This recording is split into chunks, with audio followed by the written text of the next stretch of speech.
James and the Giant Peach, Chapter 11. James' large, frightened eyes travelled slowly around the room.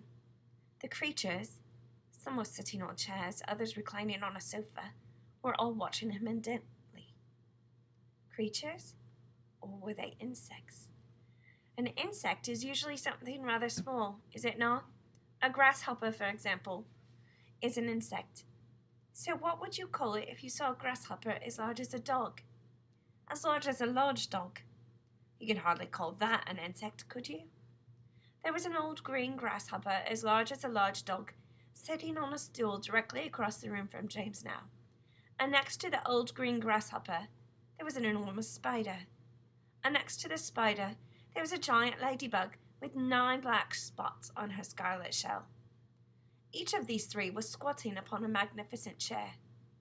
On a sofa nearby, reclining comfortably in a curled-up positions, there was a centipede and an earthworm. On the floor, over in the far corner, there was something thick and white that looked as though it might be a silkworm. But it was sleeping soundly, and nobody was paying any attention to it. Every one of these creatures was at least as big as James himself, and in the strange greenish light that shone down from somewhere in the ceiling, they were absolutely terrifying to behold. "I'm hungry," the spider announced suddenly, staring hard at James. "I'm famished," the old green grasshopper said. "So am I," the ladybug cried. The centipede sat up a little straighter on the sofa. "Everyone's famished," he said. "We need food." 4 pairs of round, black, glassy eyes were all fixed upon James. The centipede made a wriggling movement with his body, as though he were about to glide off the sofa, but he didn't. There was a long pause and a long silence.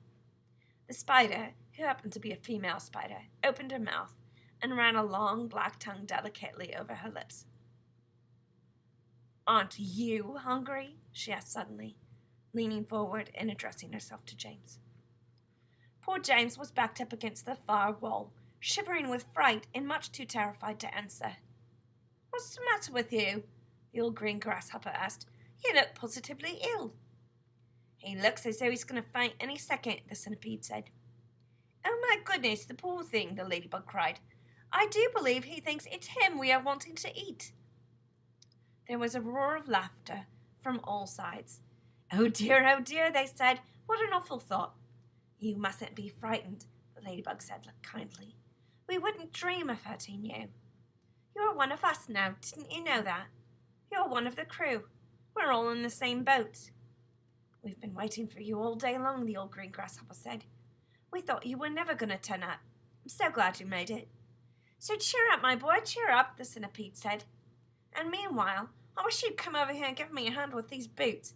It takes me hours to get them all off by myself."